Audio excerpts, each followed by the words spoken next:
ముఖ్యంగా ఒకటే చెప్పాలనుకుంటున్నాం.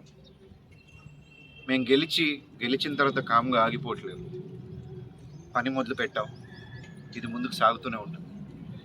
ఈరోజు దాకా ఇది నేరేడ్చర్ల 14వ వార్డ్ అయి ఉండొచ్చు.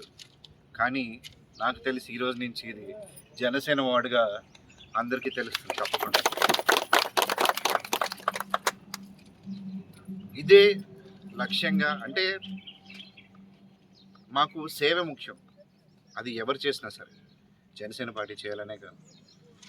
మేము కోరుకుంటుంది ఏంటంటే ఇప్పుడున్న ప్రభుత్వం కానీ వేరే పార్టీలు కూడా కానీ కాంపిటీషన్ ఇందులో పెట్టుకుందాం.